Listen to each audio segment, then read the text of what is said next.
But yeah, I do can food and I do make homemade wine, and it's been kind of a hit there on the island. And the self-watering garden beds I learned to do by watching a YouTube video, and I kind of started to fad because I'll leave the island for a month at a time, sometimes longer, and so I'm not around to water the garden. And so these self-watering garden beds, I learned how to do them just by watching YouTube videos, and they were a hit. Now everybody on the islands are building them. This is Roger Veer. This is Sebo, the PCH Wolf. This is John McAfee. This is Vin Armani of Cointext. And you are listening to Humans of Bitcoin podcast. Part of the Bitcoin.com podcast network.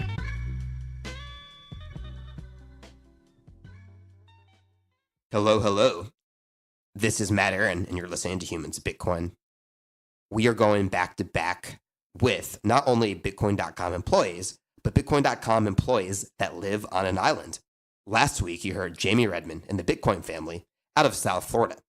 This week, we have Chris Troutner, who's on the opposite side of the continental United States in the Pacific Northwest. He lives on a boat and frequents islands. He's the type of person that could have his own show on the Discovery Channel about being a survivalist.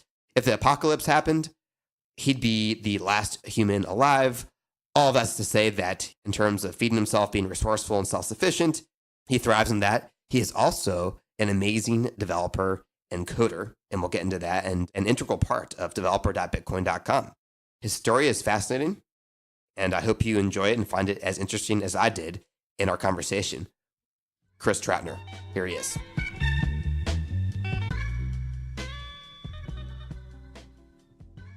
Chris Troutner, welcome to Humans of Bitcoin. Thank you. And hey, we're a remote company. Most of us are remote, right? I guess like 20% in the Tokyo and Budapest offices, but we're all over the world. And you're especially remote. I mean, you're living on a boat next to San Juan Island, right? Out off the coast of Washington. Yeah, so most people, they're like, islands off the coast of Washington. What? I mean, even people who live in Washington are like, islands off the coast of Washington? What are you talking about?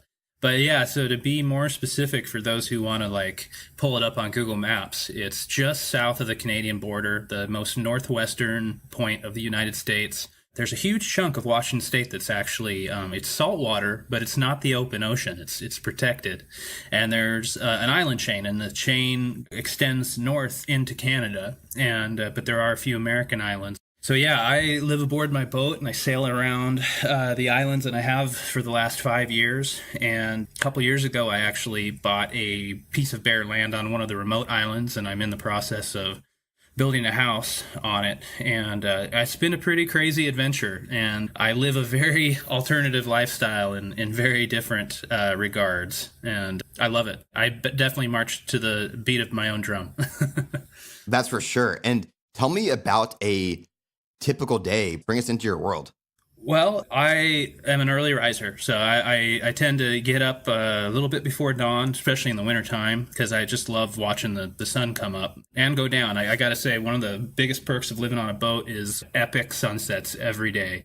And yeah, my boat's covered in antennas. So I've got a long-range Wi-Fi antenna. I got cell phone boosters. And so I work remotely. And it's been a career that I've been working towards for a long time because it would allow me to live from the boat. And so everywhere I go, that's usually the first thing I do is figure out how to get the highest speed internet connection wherever I'm at. But yeah, I wake up in the morning, make some coffee, watch the sunrise, and start hitting log in and do my work. It's really no different than any other knowledge worker in a cubicle. I'm just in a boat. Just a way cooler cubicle. Yeah. But also, I mean, the weekend, you sail around the islands. You sail to an island and, go fishing, get lunch. Are there restaurants that you like to go visit, friends? What else do you do? Yeah, I like fishing, and the wildlife is amazing out there. There's whales and dolphins and porpoises and seals. And a couple weeks ago, I had a seal hop in my dinghy, and he stole my baler, which is what I use to pump water out of the dinghy. He must have thought it was a chew toy, and he ran away with it. Wow. And I woke up the next morning, and it wasn't there. I was shooting him out of the dinghy all night.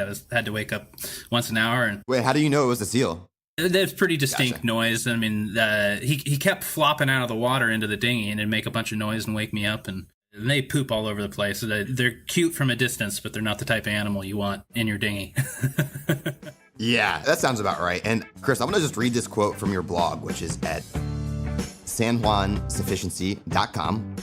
No worries, listeners. We'll link to that. You don't have to spell it at podcast.bitcoin.com and click on Humans of Bitcoin. This is a paragraph from one of your blog posts that I think really sums it up well. And this is 2017.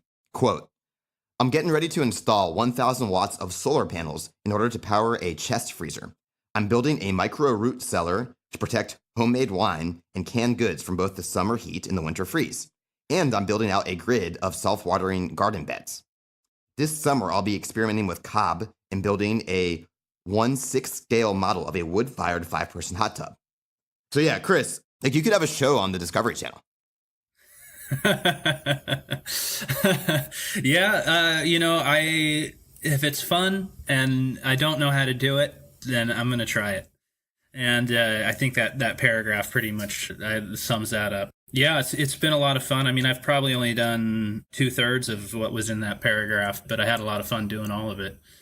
And out there, I love the remote area, and, it's a great place to play in the dirt and grow some plants. I got a green thumb, and yeah, it's all off grid. I did put up the solar panels, and I did try my hardest to run a chest freezer off of it, but that is a very difficult thing to do, particularly in the winter. So I acquiesced, and I'm hooked up to the grid now, but I'm still hooked up to the solar, and I'm trying to use the solar as much as possible, and then I fall back to the grid. So I've had to make some compromises. That was an ideal goal. But yeah, I do can food, and I do make homemade wine, and it's been kind of a hit there on the island. And the self-watering garden beds I learned to do by watching a YouTube video, and I kind of started to fad. Because I'll leave the island for a month at a time, sometimes longer, and so I'm not around to water the garden. And so these self-watering garden beds, I learned how to do them just by watching YouTube videos, and they were a hit. Now everybody on the islands are building them. I've never seen this. I have to look this up. But a self-watering garden bed, how does it water itself? Yeah, so in a nutshell, there's actually a water reservoir underneath the dirt, and the water wicks up to the to the surface and waters it from underneath. And so essentially it's just like pond liner or plastic, and then you fill it up with like round rocks and then a layer of cloth, and then you do the dirt. And so you fill it up. Then you have a fill tube and an overflow hole so it doesn't, drown the plants. And when you fill it up, it fills up the water reservoir, and then it just naturally wicks up. The water wicks up into the dry soil, and the plants will send their roots down. And yeah, it's such a simple system. When I started digging into this, I guess there are archaeological records that people have done this in the past, but it was just, I never heard of it. No one I know has ever heard of it. I just stumbled across it on YouTube, and I thought, whoa, this is exactly what I need out here on a remote island. It's amazing. YouTube, it's like a digital university. I've been so impressed that literally any rabbit hole you want to go down to, whether it's self-watering garden beds or any type of DIY stuff. I'm sure Homemade Wine has hundreds of channels and big audiences there. You can learn via video tutorials. Yeah, and it gets better every year. Yeah, the competition, the quality is amazing. And so here's a question for you. Well, actually, two-part question. One, how much of the food that you consume is, whether it's canned oysters or grown in your garden or fishing, what percentage of food that you consume is on your own efforts, not from a grocery store? And then two, worst case scenario, crazy sci-fi movie, power goes down over the world. We're in this like Independence Day world crisis, and you have to survive on your own self-sufficiently.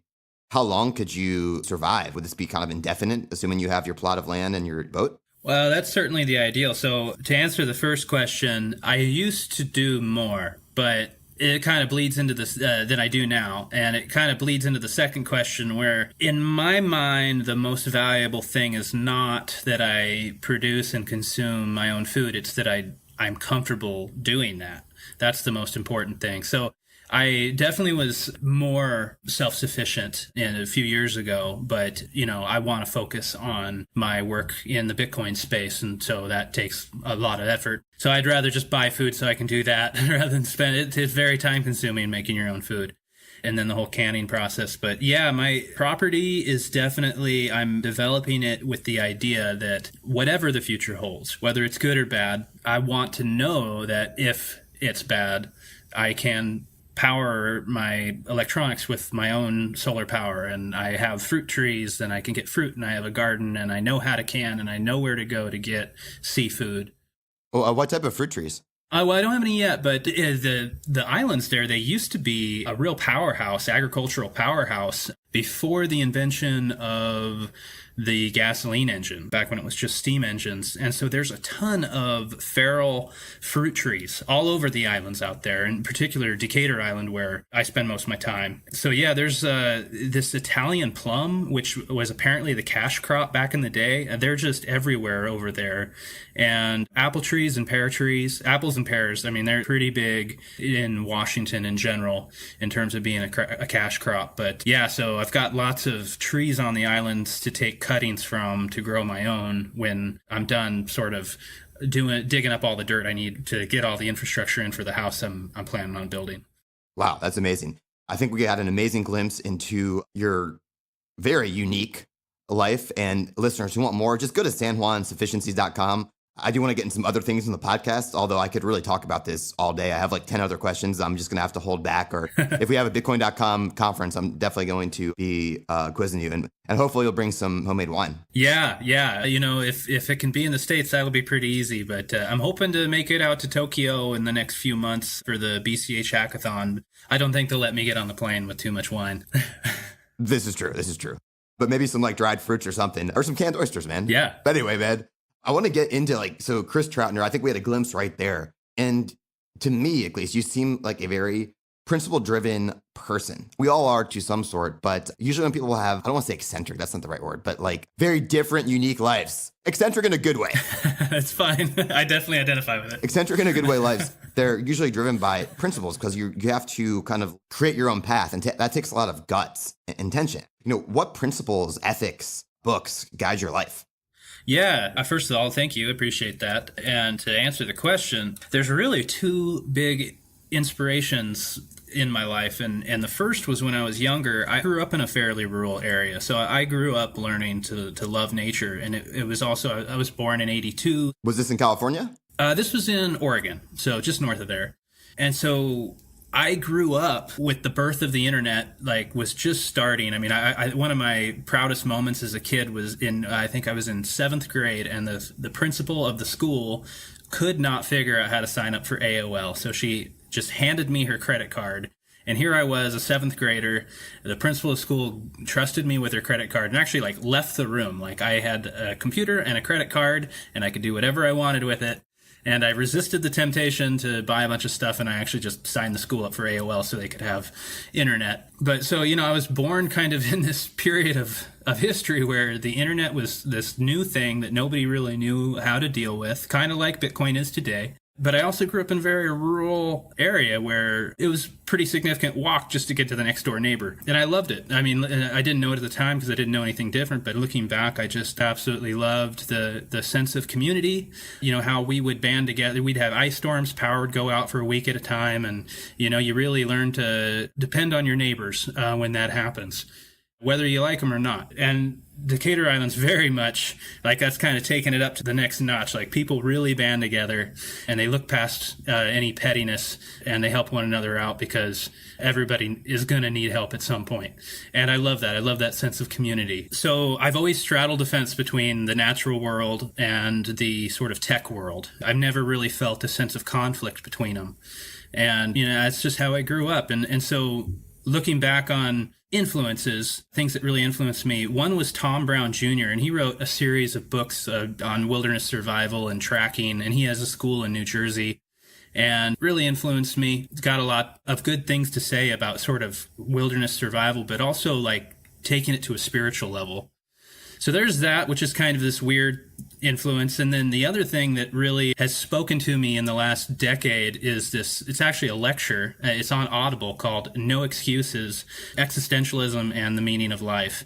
And Chris, I got to stop you right here, man. There's some amazing things here. I want to add a comment and a question. Sure. First off, I think a lot of people listening may be younger than us, and they don't remember AOL. Yeah. I'm sure they've heard the name. But remember when it was 25 or 100 hours a month? So I remember with my family, we'd have portioned hours and whatever we were doing on very slow 28.8 kilobits per second, right?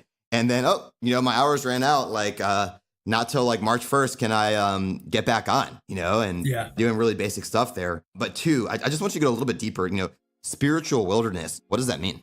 Boy, that is such a hard question to answer because I consider myself an atheist. And so to talk about spiritual matters is kind of hypocritical, but I have experienced so many, for lack of a better word, I call it serendipity or synchronicity, of just things coming together that, on their own, you could chalk it up as coincidence, but a series of coincidences that statistically should be impossible.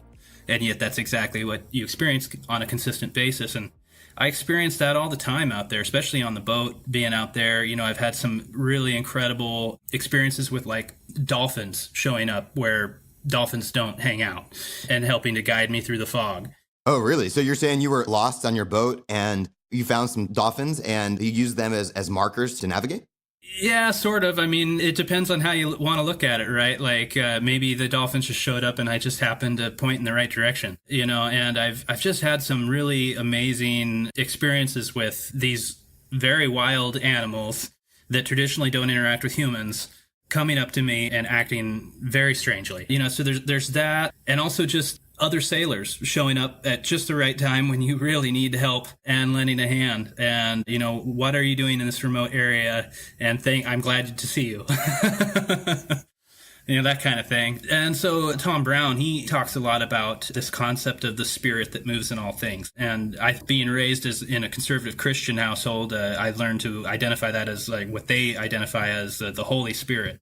And so these, whatever you want to label it, it is what it is. And it's very odd to talk about. But when you experience it, it's very clear that that is what you are experiencing.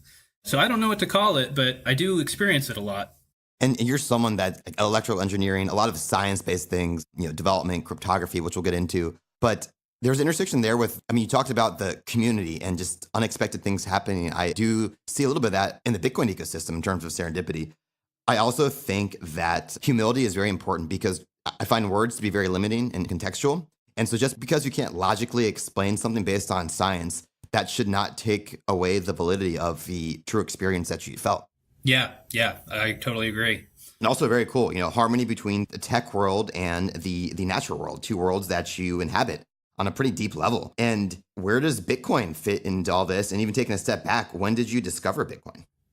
Yeah, so I remember when the Satoshi's white paper was announced on a website called /dot.org, and it's still around. It's kind of lost its popularity, but that is it's kind of lost its fame, but it has always been sort of, their slogan is news for nerds, stuff that matters. And I think I've been subscribed to that website since the very beginning. And so this was like early 2009. The Satoshi's white paper made it into the news feed there. And I remember seeing it and thinking, oh yeah, this is awesome. I downloaded the software and I wish I could remember like what block number it was. Like that would have been great if I could have actually recorded that, but I don't. But it was so early, like mining wasn't even like on the radar yet. And I loaded the software. I had a pretty high-end desktop computer at that time. I was living in Seattle working for an engineering firm. But in 2009, right? Like you have to put that in perspective, like a high-end 2009. Yeah. You couldn't even find something to buy like that in 2018. Yeah, that's like a cell phone today almost. Yeah. So I just let it run while I was at work because I previously I'd run the SETI software, so older people will remember the search for extraterrestrial. It was like a screensaver that you'd run and it would help search for extraterrestrial. So I shut that down and I ran Bitcoin instead. And yeah, one day I came home from work and I had it was 50 because the reward back then was 50. So yeah, I had 50 coins and I was like, oh, this is cool. That took it to a whole nother level for me, like actually having some Bitcoin. And I think Mt. Gox wasn't even in existence at that point because I hung on to, I couldn't even sell them if I wanted to. And I hung on to them for a few more months, and then eventually I discovered Mt. Gox, and they were worth about 5 cents. And so that was like $2.50. So, I was like, oh, I'll hang on to them. And then about a year later, the price went up, and I sold those original 50 coins for $300. And I thought that was pretty good for something that just ran on my computer while I was at work. And, that's the thing. I've never been a hodler. I've made a series of trades, and they were all profitable over the years. Not big profits because I get in low and I sell high, and I don't hold. I'm all about just making a little bit of money. And it's really not hard to make money in a bull market, whatever that bull market may happen to be. So I'm no one special in terms of trading. It's been fun. And, of course, I look back and I say, oh, man, why didn't I just hang on? But funny side story, I was trying to tell my family about Bitcoin. Like, I was trying to just explain it to them and have them wrap their head around it, and they weren't getting it. Understandable. It's so esoteric. Right. And so I was like, I need to make this more tangible for them. So it wasn't the Cassius coins, but there were these really nice like dollar bills you could buy, and they were cotton. They felt like real dollars, and they were really well printed, and they had the private key under a tamper-proof holographic sticker. And so I bought some of those, and I loaded them up with a quarter of a Bitcoin, and I gave them to my family, and I said, this is Bitcoin, and if you lose this, then you lose the money. It's just like regular money. And they said, oh, cool. And my father and one of my brothers, they stuck it to their corkboard, and it stayed on that corkboard for about 7 years. And when the price, 18,000, and their quarter Bitcoin was all of a sudden worth like somewhere between $4,000 and $5,000, that's when they started to really take Bitcoin seriously. As I think a lot of people, I think that was a lot of people's intro. When the price spiked, that's when people started to really get interested in Bitcoin. So this is like a collectible, like fake dollar bill made out of cotton. And you can insert it's not a USB, you can insert some type of, how do you insert the private key into the dollar bill? Yeah, so the public key is on the outside, so you just send money to that public key. Just the address, right? Yeah. And then the private key was on the inside, like written on the inside? Yeah, so it was under a sticker. It was under like a tamper-proof sticker. Ah, okay. Wow, that is so cool. Yeah. Yeah, like you said, it's much easier for the family to listen to you when Bitcoin's at 18,000 than when it's at, $1. That's amazing, man. So I'm sure you're pretty popular in your family these days. Yeah, they're always asking me about it, and I love talking about it. So yeah, it's pretty fun. Listeners, on the Bitcoin.com podcast network, check out This Week in Bitcoin. We just published our 2019 preview for cryptocurrency. 2018 was an eventful year at the very least, and 2019 will be more of the same. We have perspectives from top entrepreneurs, investors, and developers, including Roger Ver and Vin Armani of Cointext. Tune in to get a taste of what's in store for 2019. Back to the show. Pretty cool stuff going. Vin Armani of Cointext. So I'm excited to talk to him on Monday. As you know, listeners, Vin Armani was on Humans of Bitcoin. You probably know about him being a gigolo, which is a whole interesting story by itself, but he's also a great developer, and he has something called Cointext, which allows you to send and receive Bitcoin Cash using SMS on a cell phone. So we'll say a dumb phone. You don't need to have a smartphone. You don't need to have internet. Just sending SMS text, you can use Bitcoin Cash. And Chris, I know you have some connection to Cointext. Yeah, well, Vin is very vocal on Twitter, and he is usually the first to find cool things and say, hey, everybody, this is a cool thing. So I definitely follow him on Twitter. And yeah, Cointext, I think, is an amazing technology because remittances have been, and I think will continue to be, the killer app and the number one most obvious day-to-day use case for Bitcoin. And Chris, I'm going to walk people through this just so they can visualize this. Right. Remittances, sending money to your family back home, right? Just in case you don't know the word. I didn't know that word when I first heard it. So yeah. Think of someone, perhaps someone from India or Mexico working in the United States. And if they have Bitcoin Cash, perhaps they have family members who live in a remote part of Mexico or India. And it's not easy for them to get on internet all the time. Well, it's not a problem. You can just send them a text message and instantly send them Bitcoin Cash for a fraction of a cent, which they can use and spend in their home country. And the reason it's a killer app, Chris, I'm sure you agree here, is that Western Union and other ways of what we'll call them remittance payment services can charge as much, up to 20%, sometimes more, depending where you are, going from 20 or whether it's 10 or 8, whatever the percentage that they're paying for these fees. If you take it down to, 0.1% or 1%, if it's a very small transaction, that's a lot more money for people where their salaries may not be as high. And that kind of redistributes wealth, right? Gives way more money to the lower and working classes.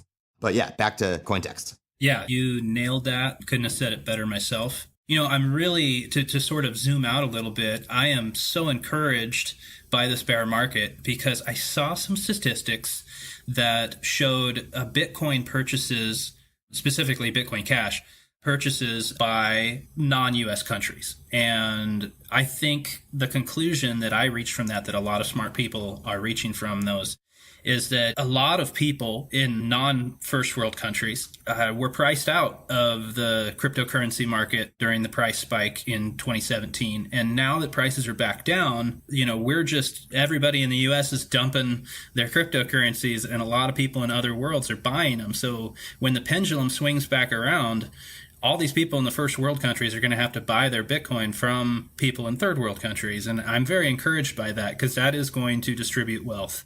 That's really fascinating. You've mentioned this before. Like, I have this idea. Feel free to agree or disagree here. And I think you've said before, like, price doesn't matter. And I think it's all in context. I don't think price matters in just like watching the price shoot up crazy and that's going to be sustainable, because like you said, the killer app is remittances, using it as currency. Obviously, I think if Bitcoin Core and Bitcoin Cash and Ethereum were all worth half a cent, I think considering the infrastructure and the interest, that would be a problem. Obviously, that's an extreme example. Sure. I mean, I'll admit it, man. It's just when the price is going up, and I'm not a trader either, but when just everything goes up and you feel like, wow, if I just buy this altcoin, I can sell it, it's kind of distracting. But now you don't really have to look at the prices as much. You can focus on work and developing apps. And that's what you're doing with developer.bitcoin.com. And let's say you're talking to a young or old developer or someone who wants to learn to develop, and developer.bitcoin.com, how would you sell them and say, hey, for your career, for the world, this may be a place to explore and learn more? Sure. Let me take a step back and talk about developer.bitcoin.com. That is a sort of a recent addition to the Bitcoin.com website, and it's being headed up by Gabriel Cardona, who I work for. When I heard about it, it just blew my mind, because I have been in the JavaScript, which is a programming language. It also happens to be arguably the most popular programming language, and one of the easiest and most approachable programming languages. And that's what I think Bitcoin has been missing, is a high-level programming language. Everything in Bitcoin up to this point has been very low level, and it's very intimidating. Even for a person with a college degree in computer science, Bitcoin is still intimidating because it's such a low-level programming language. And so what developer.bitcoin.com focuses on is JavaScript and being able to do Bitcoin transactions and build web apps that can accept Bitcoin, and introducing into the whole sphere. I feel like it's a game changer that using this high-level, easy-to-use programming language, you can now do all sorts of things with Bitcoin in a web browser, doing web apps and building apps for phones. And that's what we're all about. And it's going to be a game changer. We're already seeing a lot of growth. Just to list off a few of the websites and businesses I'm really excited about: Honest.cash. And what is Honest.cash? It's a social media. It's kind of like Medium. That's their goal. They really want to, if anybody's ever blogged on a company like Medium, that's what it is. It's a Bitcoin-based format to hopefully take on and compete with Medium. Then another one is Badger Wallet, which is very similar. If anybody's coming from the Ethereum world and is used to using the web extension called MetaMask, Badger Wallet is a fork of MetaMask, so the user experience is exactly the same. And what that does is it lets people interact with web apps and make payments in Bitcoin. So like, let's say a use case that most people might be familiar with is like, say, paying like a Pandora subscription or an Apple iTunes subscription. Like, you'd have this little drop down and you'd hit pay, and everything would happen in Bitcoin Cash. So that's sort of the high level user experience that Badger Wallet is trying to go for. That's amazing. I encourage listeners to visit developer.bitcoin.com. But I'd like to add two things. You mentioned Honest.cash, and so I don't want anyone to get lost here. Just think like Medium, a blogging platform that, one, you can get paid for. You can monetize the content, which is cool, with micro tipping. And two, it's censorship resistant. We've seen Facebook and Twitter take down, they've censored Sterling Lujan, who works at Bitcoin.com, and either banning or shadow banning pages. I think censorship in media is going to be a thing. So that's very interesting. And then you mentioned Badger Wallet, and the best way I explain this to someone, you talk about using cryptocurrency as cash and taking advantage of a uncensorable system. So just like right now on our cell phones, we have the App Store, on the iPhone, and the Play Store on Google Android-based phones, right, on Android operating system.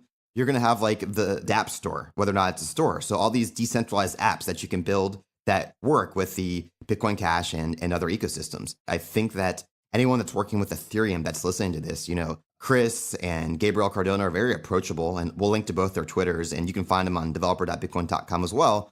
You may be surprised at what the BCH can do building on top of the BCH blockchain. So I encourage you to at least check it out. You don't have to make any moves, but at least see what it's all about. I also want to finish off with one final comment on developer.bitcoin.com, Chris. And you mentioned JavaScript and how important JavaScript is. Well, there's something called Atwood's Law, and I'll read it. Any application that can be written in JavaScript will eventually be written in JavaScript. So I thought that was a pretty good way to summarize that. Yeah, I love that. And my experience has been that law holds. It is true.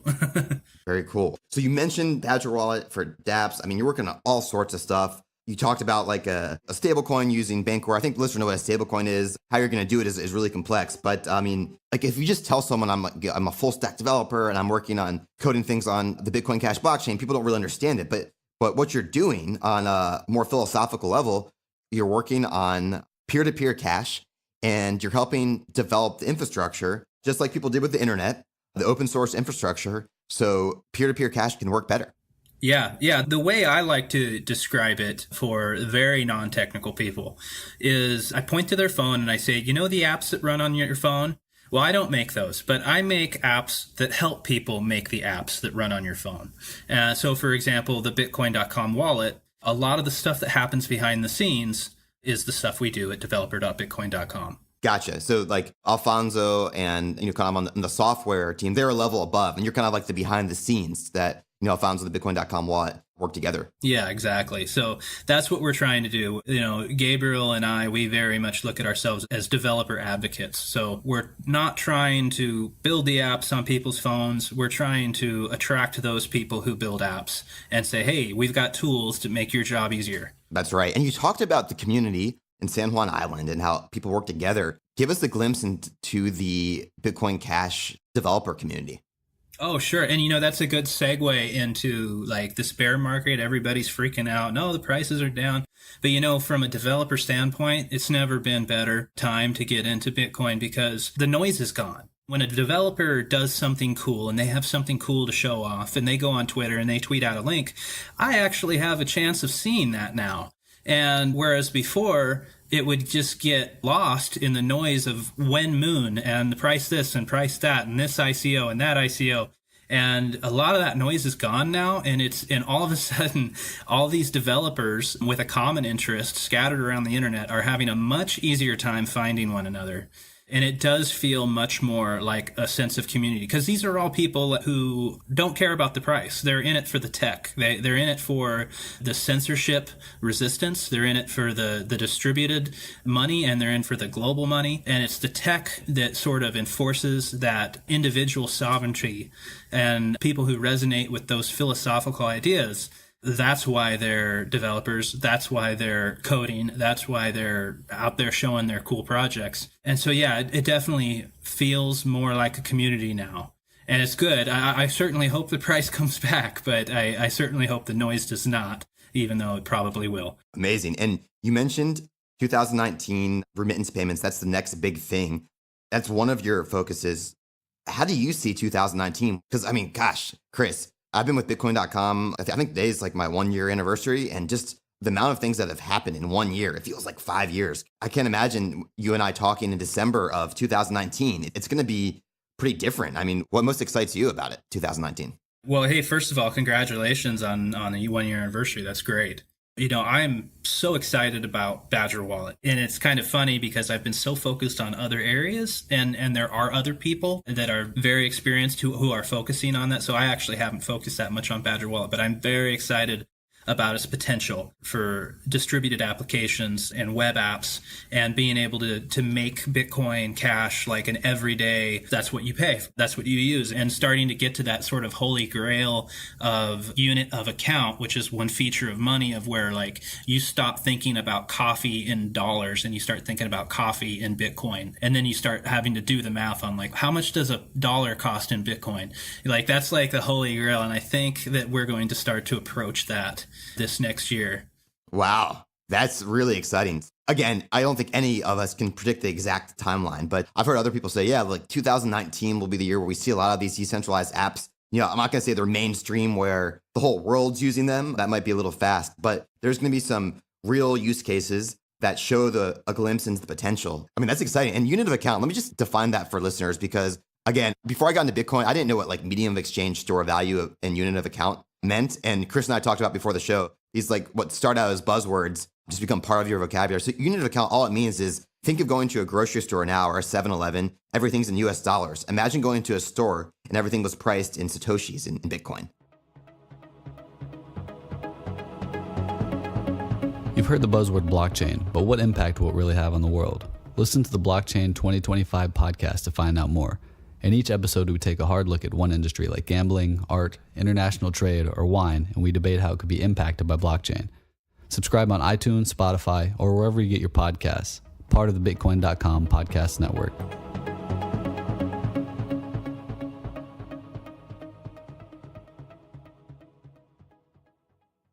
And Chris, you're on Twitter at Chris Troutner. Trout, like the fish. So obviously, Chris, you can spell ChrisTroutner. Is it cool is that the best place for developers to reach you? Yeah. Because I'm kind of signing up for something without getting your full approval, but I kind of think, man, you're an awesome person to point developers who we'd love to bring into the Bitcoin Cash ecosystem to get them involved. Yeah, definitely reach out to me on Twitter. My Bitcoin email is also trout@Bitcoin.com. Feel free to reach out to me. I also always recommend people join our Discord channel, but that's a little hard to put out there on a podcast. But if you contact me, email or Twitter, I will point you towards the chat room. And that's definitely the place for developers to go get support. And developer.bitcoin.com, man, there is just so much free information out there, top quality tools and documentation and tutorials. That's the real gem if there's any developers listening who want to dive into the Bitcoin world and see what they can do. Amazing. And I gotta say, man, I actually noticed that because, with Google Drive, I had to share the folder. I was like, man, he got Trout at Bitcoin.com. I think that's the coolest email handle we have at the company. Well, there's already a Chris, and I've just sort of naturally gone by Trout as a handle since it's kind of my last name. Love it, man. Well, hey, Chris, it's been a pleasure. Was there any question that I didn't ask you that I should have asked? No, I'm really impressed with how much we managed to cover in this podcast. And of course, there's a ton of stuff. We could talk for hours, but I think the main message we've covered. And I hope that a lot of people listening to this feel encouraged. And also, I just wanted to say, I love your podcast. I love the podcast you did with Pomp. Learned a lot from that. And, this is a great podcast. Keep it up. Thanks, man. I just want to say one thing on Pomp, because Anthony Pompliano, who has the Off the Chain podcast, it's definitely more investor hedge fund focused. Listen, and they provide capital into great projects. Coinbase does a lot of stuff, but they also invest in some of these projects. And I think it's good for the engineering side just to listen to people like that speak. You guys are kind of the different ends of the spectrum of Bitcoin, and just understanding where people come from, because they may see some concepts that could be helpful. And I think that cross-training, just like they should listen to speeches from developers. So I think that cross-training is really positive for the ecosystem. Oh, yeah, for sure. For instance, people ask me all the time, for investment advice, which I decline to give. But I think Pomp, being a professional investor, the thing that he talks about is 0 is the wrong number when he talks about how much of your net worth should be invested. And, it should be, I think what he says is it should be between 1% and 5%, but 0 is the wrong number. And I like that message. I think it rings true. And that's what I always pass on to people. So I've definitely learned a lot from him. For sure. Got to put the disclaimer, not investment advice. Yep. But, Anthony Pompliano, he's not a dumb person by any means. One thing I did learn, so this is something I didn't think about, Chris, that I think's pretty applicable for anyone listening, not just investing, but using coins. And this is more about the projects, like the projects built on top of Ethereum, the ones that are coming on top of Bitcoin Cash, whether they're ICOs or, these, we'll call them dApps just to oversimplify it, and they have their own token. Tokenization is something I didn't think about. So a lot of people in finance and economics say, hey, this project is amazing, but they haven't figured out the token, that we'll call it tokenomics, like the token economics, meaning that how is this, we'll say crypto token going to function? And either that could A, hinder the project, or B, the project could be amazing, but the token may not capture the value. So maybe a token could stay at $1 while it becomes something that really helps the world out for remittance payments or whatever it is, but the token never captures that value. And, it's not a share of stock. And that was good for me to hear from Pompliano and some of those people, some of his crowd that I had never thought about. Yeah. Tokens are the next big exciting thing, and Bitcoin Cash is going to be at the forefront of that. Boy, talk about another rabbit hole we could go down, but it's very exciting, and we haven't even begun to scratch the surface. Yeah, so one last thing. I think we hinted at it with developer.bitcoin.com. We won't go into it today, but I'll link actually to Gabriel Cardona's speech called the Tocambrian Explosion. But he just talks about the benefits of developing on top of Bitcoin Cash as opposed to Ethereum. Nothing wrong with Ethereum. I love the Ethereum crowd and Vitalik, but there are some unique advantages to developing on top of Bitcoin Cash that may be right for your project. So tokens built on top of Bitcoin Cash is very exciting, and you should definitely check that out at podcast.bitcoin.com. All right. Thanks so much. Please subscribe on iTunes, Spotify, wherever you get your podcast, and we'll see you next week. Thanks for listening to the Bitcoin.com podcast network. To learn more about our shows, visit bitcoin.com/podcast. Bitcoin.com podcast network.